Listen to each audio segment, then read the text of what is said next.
মুমতাজুলকে বলছি পরিষ্কার করে, মুমতাজুলকে বলছি আগে হারাম খাওয়া বন্ধ করো তুমি। মুমতাজুল, তোমার লেকচার আমি সহ্য করব না। তোমার লেকচার বেলডাঙ্গায় বেগুন বাড়িতে মেরে গেছো, এরপরে আসবা তুমি বেলডাঙ্গা মুর্শিদাবাদে কোথাও জালসা করতে, সেদিন তোমার সাথে আমি বোঝাপড়া করব। তুমি কত বড় দালাল হয়েছো। তুমি ইউটিউবার চালাও, ইউটিউবারদের পয়সা হারাম, লটারির পয়সা হারাম, তুমি আবার বড় বড় লেকচার মারছো। তুমি কোরআনের বিজ্ঞ ব্যক্তি হয়েছো, টাকা নিয়ে বক্তব্য দিতে এলে সেটাও তো হারাম। 100 বার। আমরা তো বলছি রাজনীতির ভাষণ দিতে যাই, কারোর সাথে টাকা নিয়ে করতে যাই না।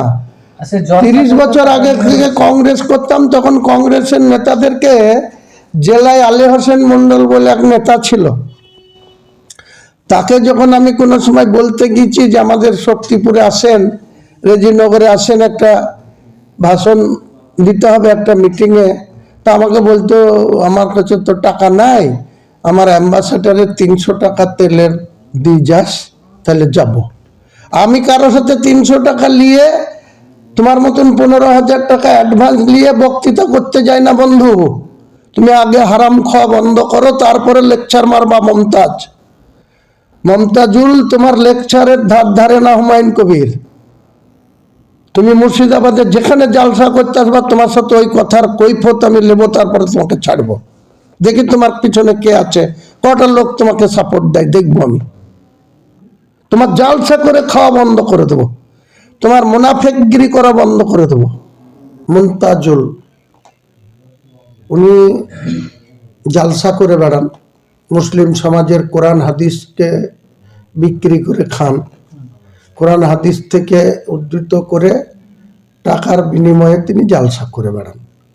তিনি যদি এত উপদেশ দিচ্ছেন, তা তিনার উপদেশটা আমি গুরুত্ব দিতাম যদি তিনি 1 মাস আগে থেকে লোকের কাছ থেকে অ্যাডভান্স নিয়ে তারপরে তিনি কোরআন হাদিসের ব্যাখ্যা করতে যান। আমরা রাজনীতি করি, রাজনীতির মঞ্চে আমরা যখন কোথাও কোনো মঞ্চে ভাষণ দেওয়ার জন্য, সে দমকল হোক, জলঙ্গি হোক, চাই জঙ্গিপুর হোক, চাই ফারাক্কা হোক, চাই রেজিনগর হোক, বেলডাঙ্গা হোক, কোথাও যখন আমরা রাজনৈতিক বক্তৃতা দেওয়ার জন্য কোনো মঞ্চে যাই, এই মুমতাজুলদের মতন আমরা কারোর সাথে অ্যাডভান্স নিই না, কারো কাছ থেকে তেলের পয়সাও চাই না। আমাদের গাড়ি রোজগারের পয়সায় তেল পুরে আমরা সেখানে গিয়ে বক্তৃতা করতে যাই। কাজে এখান থেকে মুমতাজুলদের সঙ্গে আমার পার্থক্য।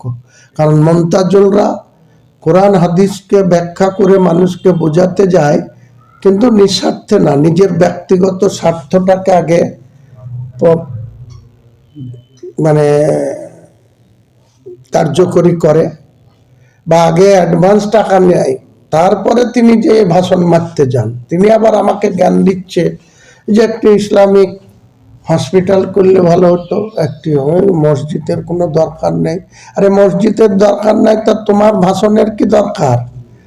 তুমি যে ইউটিউব চালাও, ইউটিউব চালিয়ে পয়সা রোজগার করো, ওটা কোরআন হাদিস মোতাবেক হারাম।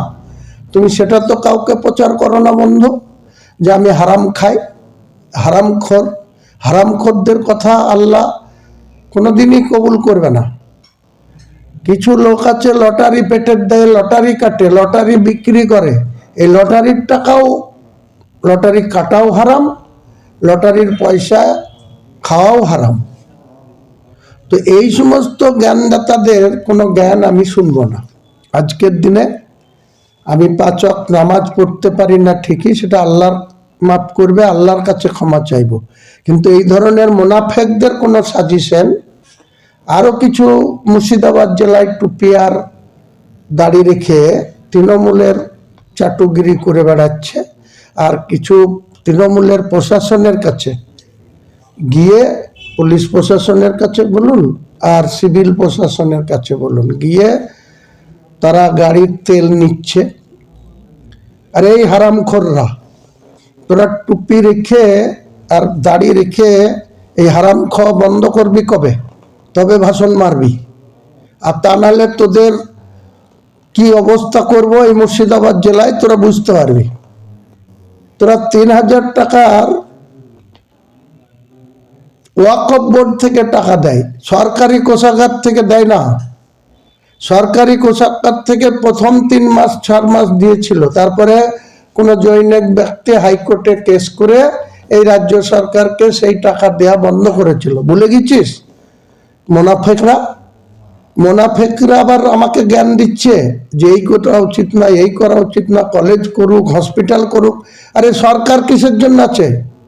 সরকার তো হসপিটাল করার জন্য আছে, সরকার তো কলেজ করার জন্য আছে, সরকার তো বিশ্ববিদ্যালয় করার জন্য আছে।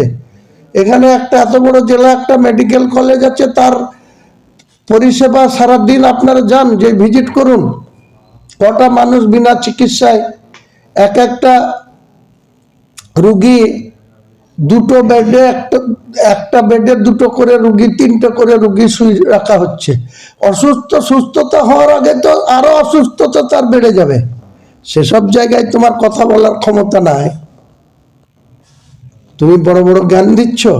আব্দুর রাজ্জাক মাওলানা তার বউকে নিজে পঞ্চায়েত সমিতির সভাপতি করে রেখেছে, সে আবার রাজ্য সম্পাদক হয়েছে, জেলার ইমাম সংগঠনের সম্পাদক। সে কাল বড় বড় ভাষণ দিচ্ছে যে পরিবেশ নষ্ট হচ্ছে, আমি নাকি বাবরি মসজিদ করব বলেছি, তার জন্য দাঙ্গা লাগিয়ে যেতে পারে, কাজে এই ধরনের কাজ না করতে। এই মুনাফেক, তুই যখন লোকের কাছ থেকে তেল নিয়ে বেড়াস, বিডিওর কাছ থেকে, ওসিদের কাছ থেকে, কোন নীতিতে তুই নিয়ে বেড়াস মুনাফেক? তুই মুনাফেকের জ্ঞান আমাকে শুনতে হবে।